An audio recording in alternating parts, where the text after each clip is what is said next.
Good morning and welcome to our last episode of WAtv for the semester. We're coming to you from Studio 22. I'm Jared. And I'm Allison. And today we'll catch you up on some details about finals, talk sports, and maybe even do a little cooking. But first we want to give you one last walkumentary of the semester, brought to you by Megan Clark. Here's Wesley Jones.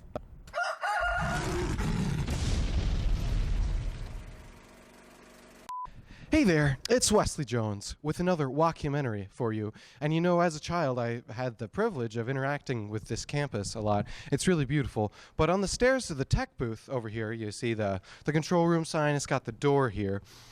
And you have this nice winding staircase. Some people are scared of it.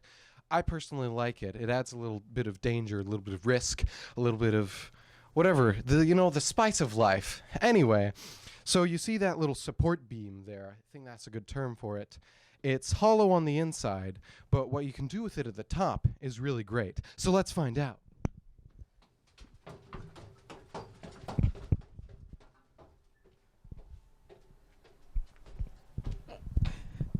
So, at the top here, you have this plastic covering. So as I mentioned before, the support beam is hollow on the inside. It's made of this metal. I never looked into the specs or anything. I'm not sure if there are any specs even for this thing.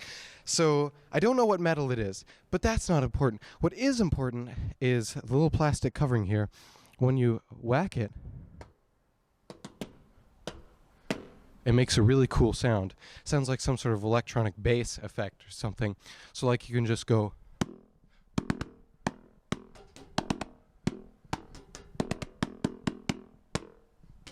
Something like that, at least. It's a fun thing to make a rhythm with. So it always entertained me as a kid.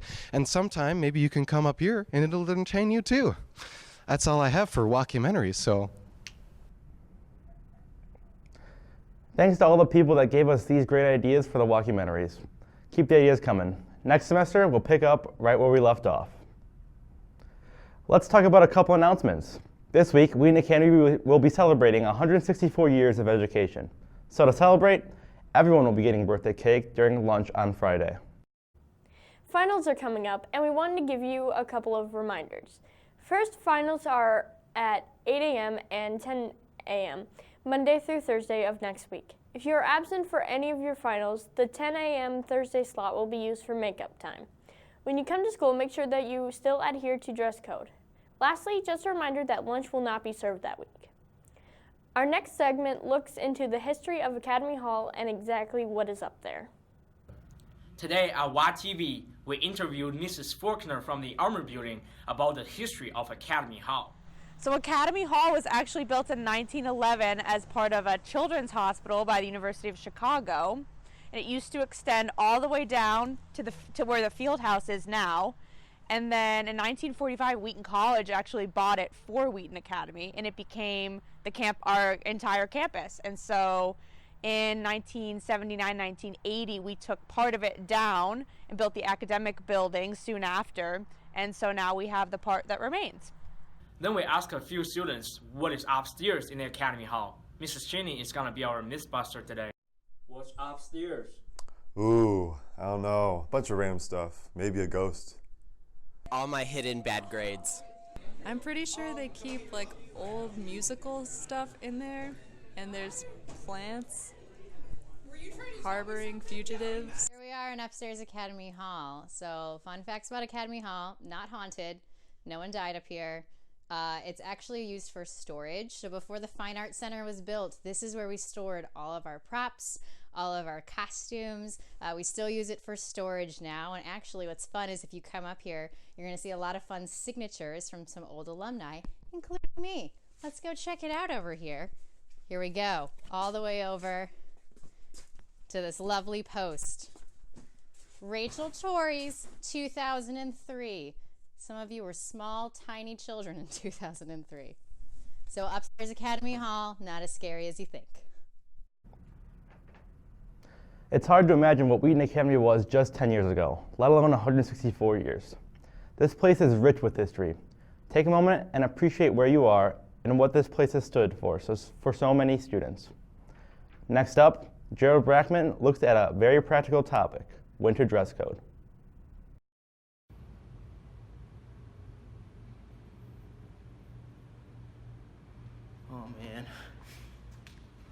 weather's real nice out today. I'm loving winter.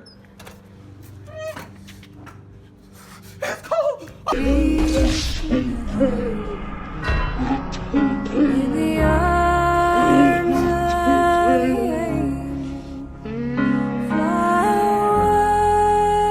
Why do guys wear shorts in the winter?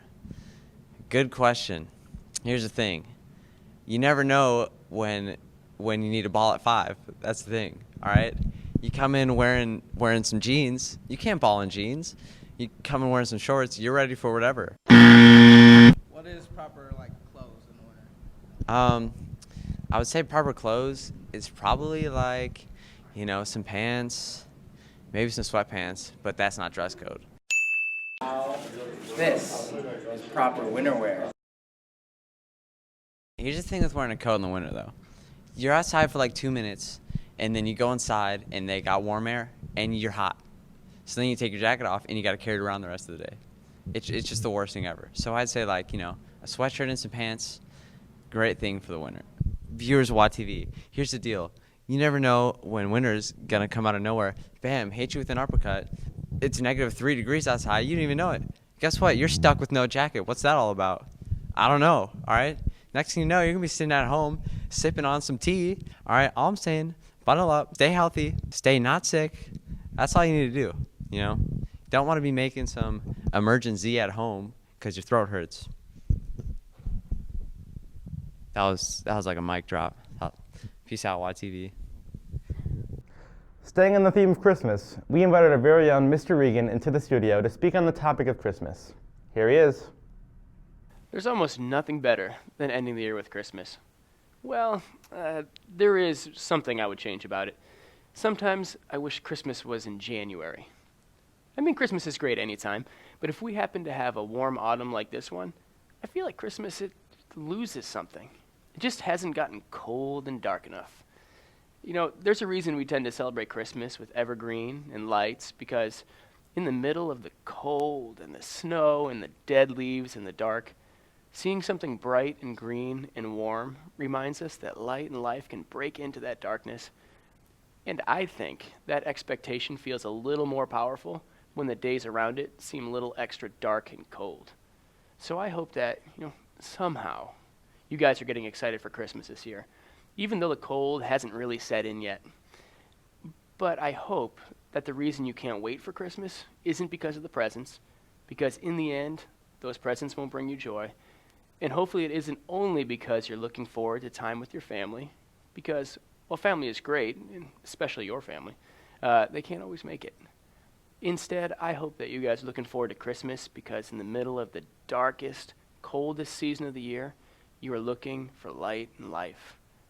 And if you happen to find yourself in a darker, colder place than Chicago in the winter, I hope you realize that the light you are looking for is moving toward you, and that he wants to save you from that darkness. And my prayer for you this Christmas is that whenever you can, you look past the lights on your tree and catch a vision of what they represent.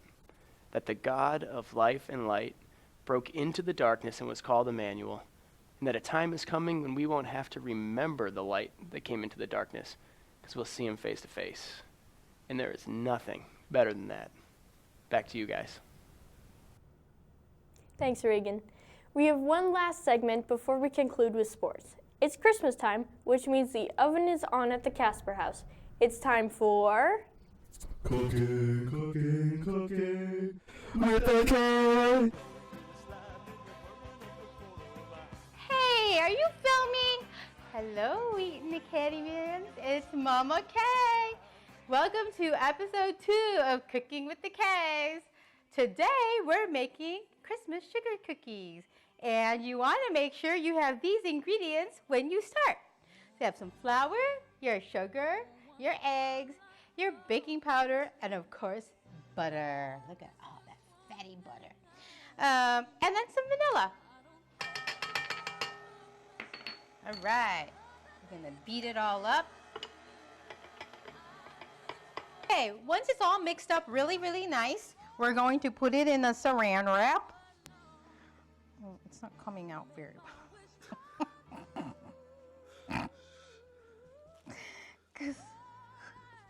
Cut. No, we're filming. Now that the dough has been taken from the fridge and it's going to be a little cold, you want it a little chilled so it will not, so it'll be a little stiff so when you roll it to make the cookies. So I'm going to start with a star, and I'm going to start with a candy cane and Christmas tree. Get a little, so we're going to decorate it a little bit. And so you can use all kinds of things to decorate it, like candies and sugars, these little color sugars, or these little sugar decorations you can get at the store. And because Wheaton Academy is nut-free, we'll not be using any nuts. All right, it's time to put it in the oven. We've all decorated 350 degrees for 12 to 14 minutes. Okay, see you in a little bit.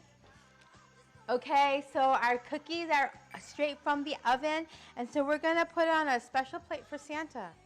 Look at this special plate.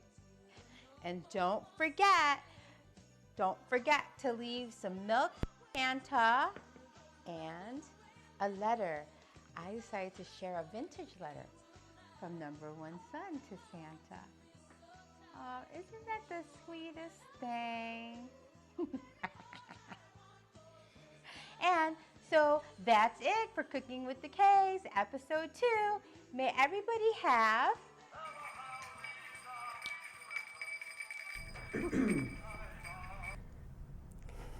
Thanks to Mrs. Kasper for these very entertaining segments. We hope we have a chance to see more of these next semester. Let's move on to sports. Here's Rylen. Thanks, guys.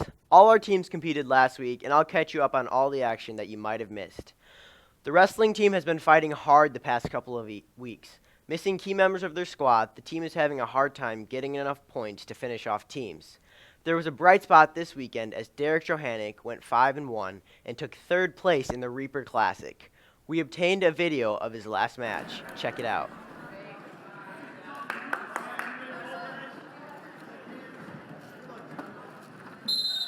And at 285, right now, there you go, good. Right to it. Hey, know where you are? Settle. Good, settle back. Sing your hip. Sing your hip. Stop it. Let him go. Congrats to Derek and the rest of the team. If you haven't been to a wrestling match, get over to the Warrior Dome this Friday as they host their first meet of the season. The action starts at 5:30 p.m. I'll see you there. Girls basketball is currently 5-5 on a 3-game win streak with wins over Fenton, Lyle, and Ileana last week. They improved to 2-2 in the conference. Notable performances have come from both Gerald Blackmon and Imani Hilmer. Gerald, a freshman, had 15 points in our win against Ileana, and Imani contributed 12 points in our win against Fenton. The girls play next Saturday at St. Francis. The boys' basketball team only had one game this past week. They took on last year's conference champs, Glenbard South. The Raiders got off to a quick start, and the Warriors were not able to recapture the lead. The boys are now 5-2 on the season and look to turn things around as they play Ileana at home on Tuesday night. Switching away from sports, for the last time this semester, here's Dancing Mondays.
Since this is the last episode, we wanted to bring everyone from our class into Studio 22 to do a special send-off.